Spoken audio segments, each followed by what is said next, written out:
भी मन में एक विशेष ज्ञान के आधार से ये हृदय में जगह समाप्त हो जानी चाहिए कि हे भगवान मेरा फिर जन्म हो जा, मेरा कभी जन्म ना हो मेरे दाता। क्योंकि मान लीजिए आपका फिर जन्म हो गया, जन्म होते ही फिर वही प्रोसीजर, बचपन में शिक्षा ग्रहण करो, फिर युवा होते ही रोजगार की चिंता, और फिर बच्चे ना हो वह चिंता होगी तो फिर महाचिंता। और ये भी सोच कर चलो कि हमारा, क्योंकि हम गफलत करेंगे तभी हमारे साथ ऐसा होगा, पुनर्जन्म भी वैसे नहीं होगा जल्दी से। तो ये भी ध्यान रखो कि मन माने फिर अगले जन्म में संतान ना हुई तो दुखी, और हो गए तो महादुखी। कोई मर गया, कोई जीवित रहा है, कोई रोगी, कोई कोढ़ी हो गया। हम देखते हैं एक एक परिवार के ऐसे बच्चे हैं तो जीवन से ही ऐसी स्थिति में है, ना वो मरे हैं ना जीवित हैं। तो कहने का भाव यह है कि इन दुखों को और इस हरहट के कुएं को याद रख कर इस जन्म और मृत्यु से आपको हृदय से नफरत हो जानी चाहिए। एक गलानी बनेगी अंदर में, एक गलानी बनेगी ज्ञान से और भक्ति से, तो फिर आपका पुनर्जन्म नहीं होगा। यहाँ पर आप सीधे सतलोक जाओगे, मर्यादा में रहना होगा, सतभक्ति करते रहना होगा, आखिरी श्वास तक जाप करना है। कबीर परमात्मा कहते हैं अपनी महिमा अपने पाने की विधि आप ही बताते हैं। साईं यूं मत जानियो प्रीत घटे मम चत, मरूं तो तुम सुमृत मरूं और जीवित सुमरूं नित। अब कहते हैं भगवान की भक्ति को, परमात्मा के अंदर आस्था या नकली सी मत लाइयो, एक मजाक मत समझना। कहते साईं यूं मत जानियो प्रीत घटे मम चत, मरूं तो तुम सुमृत मरूं और जीवित सुमरूं नित। तो पुण्यात्मा, परमात्मा का पाना सबसे आसान है। परमात्मा का पाना जितना आसान है, इस पृथ्वी पर कुछ भी काम इतना आसान नहीं है। सतलोक में जाना जितना आसान है, बहुत इजी है, लेकिन जो कठिन है वो ये है कि ये विश्वास होना जो ज्ञान दास आपको बता रहा है, ये कठिन है। जिस दिन आपके ये विश्वास हो जाएगा कि सचमुच ऐसा ही है, आपका मोक्ष निश्चित है। और ऐसे वैसे कहने से नहीं, आपको एक पॉइंट पर 6 प्रमाण दिए जाएंगे कि परमात्मा कहाँ है, कौन है, कैसा है, और कहाँ प्रमाण है, और वहाँ गए प्राणियों की क्या स्थिति है। अब जैसे हम देखा करते थे कि एक ऋषि ने 1000 वर्ष तक तप किया, एक ऋषि ने 10,000 वर्ष तक तप किया, और फिर क्या देखते हैं, बस हम तो इतना ही देखते हैं, बड़े महर्षि थे और उन्होंने 1000 वर्ष तक तप किया, साधना की। अब हमें ये नहीं मालूम था उन साधना करने वालों ने क्या प्राप्त हुआ, उपलब्धि क्या हुई। हमने ये मान लिया कि वो तो भगवान को पा गए होंगे। और जिनको हम महर्षि मानते थे, जो बहुत अच्छे साधक थे, उनकी जीवनी हम देखते हैं तो पता चलता है कि वो मोक्ष के तो आस पास भी नहीं थे। पुण्यात्मा, आज सुबह के सत्संग में एक प्रसंग चला था। परमेश्वर कबीर देव जी जब तपस्या पर आए, जहाँ पर वो काल जीव भून रहा था खाने के लिए 1 लाख मानव शरीरधारी प्राणियों के सूक्ष्म शरीर को, तो वहाँ आकर के जब उनसे वार्ता की, परमात्मा पूछ रहे थे, वहाँ पर वो ब्राह्मण भी थे, वो ऋषि भी थे, वो गुरु भी थे। उनसे पूछा तुम क्या साधना करते हो? उन्होंने बताया कि हम वेदों अनुसार ओम नाम का जाप करते थे और करवाते थे, और समाधि भी लगाते थे, मेडिटेशन भी करते थे। और फिर भी उनकी वह तपस्या के ऊपर दुर्गति हो रही थी। तो परमेश्वर ने कहा कि तुम्हारी यह साधना क्या आड़े अड़ी, अब क्या साधना थी, तुम्हारी दुर्गति यहाँ हो रही है। तब तो वो मान गए, हाँ जी हमारे कोई आड़े नहीं आई। तो परमात्मा ने बताया कि तुम ओम नाम का जाप जपते थे, हाँ जी। और ये भी बताया उन्होंने कि हम गायत्री मंत्र जाप करते थे तब, और हवन भी करते थे। तो परमेश्वर ने बताया कि जैसे यज्ञ क्या चीज होती है,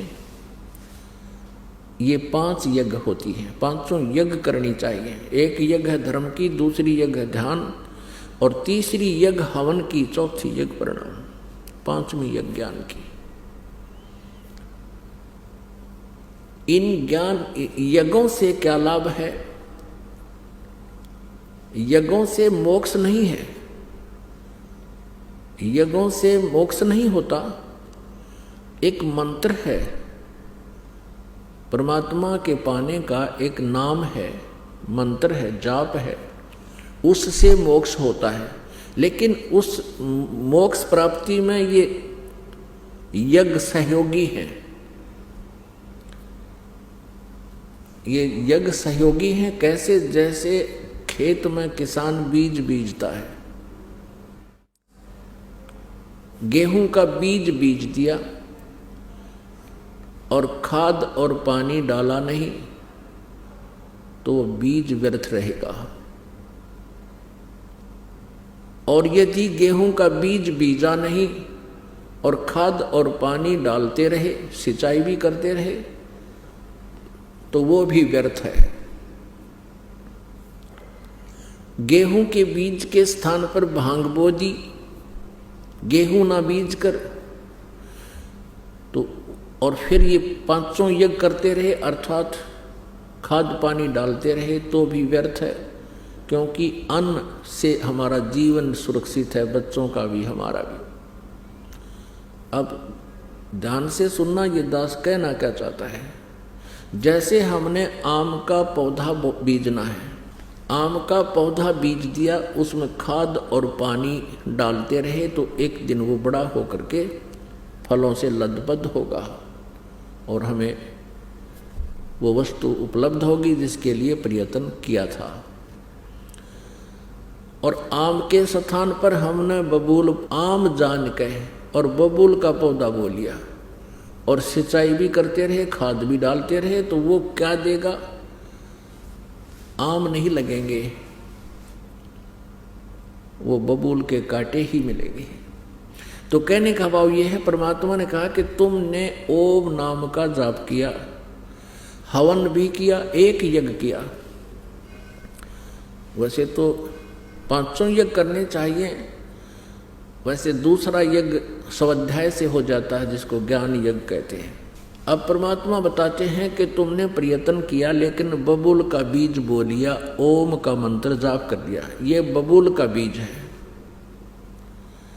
और हवन यज्ञ, धर्म यज्ञ, ये मान ली, ये भी आपने कर ली, खाद पानी भी डाल दिया, तो बबूल का पेड़ पाक गया, आम का बीज बोया नहीं। अर्थ कहने का भाव यह है कि आप जी ने पूर्ण परमात्मा की साधना नहीं की, इस काल ब्रह्म तक की साधना की, या ब्रह्म के पुत्र हैं रजगुण ब्रह्मा, सतगुण विष्णु, तमगुण शिव जी, इन देवताओं की जो पूजा की, इससे तुम्हें मोक्ष नहीं हो सकता। जिस कारण से आप यहाँ तपस्या पर दुखी हो रहे हो, और इसके बाद आप कुछ दिन ब्रह्मलोक में रहोगे, क्योंकि ओम नाम के जापते हैं। उसके बाद आप नरक में भी जाओगे, क्योंकि पूर्ण परमात्मा की जब तक भक्ति हमें नहीं मिलती पूर्ण संत के माध्यम से, तब तक हम अपना वर्क डन ही पाते हैं, किया हुआ कर्म ही प्राप्त होता है। जैसा कर्म करेगा वैसा ही फल यहाँ का भगवान देता है। आपको पुण्य भी मिलेंगे, पुण्यों का फल भी मिलेगा, भक्ति का फल भी मिलेगा। जैसी ओम नाम की जाप आपने किया और कोई पुण्य दान किया, वो भी फल मिलेगा, और साथ में आपने पाप भी भोगने पड़ेंगे। अब यहाँ की व्यवस्था है, यहाँ इस काल के लोक में काल ने हमें इतना विवश कर दिया है कि जैसे यहाँ पर पाप तो अपने आप बिना किए बगैर प्रयत्न के ही होते रहते हैं, और पुण्यों के लिए विशेष प्रयत्न करना पड़ता है, शुभ कर्म के लिए विशेष प्रयत्न करना पड़ता है, और अशुभ अपने आप होते हैं। जैसे खेत के अंदर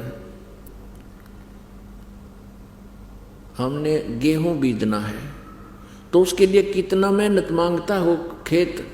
पहले उसकी गुड़ाई करनी पड़ती है, हल से ट्रैक्टर से उसको संवारना पड़ता है, और फिर उसमें कीमती बीज डालना पड़ता है, फिर सिंचाई और खाद डालना पड़ता है, और तब जा कर के वो कहीं हमें वो कणक यानी गेहूं प्राप्त होता है।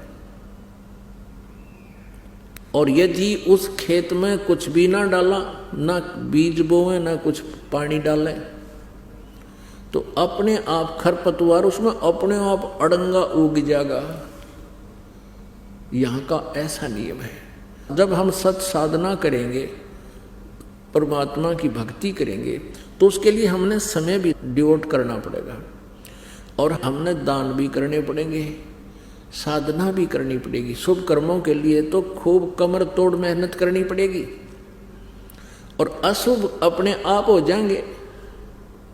पृथ्वी ऊपर पग जो धारे, करोड़ जीव एक दिन में मारे। सत्य ब्राह्मण की है हत्या, जो चौका तुम दे वो नेता। ब्राह्मण सेंस हत्या जो होई, जल स्नान करत हो सोई। खान पान में दमन प्राणी, कैसे पावो मोक्ष निशानी।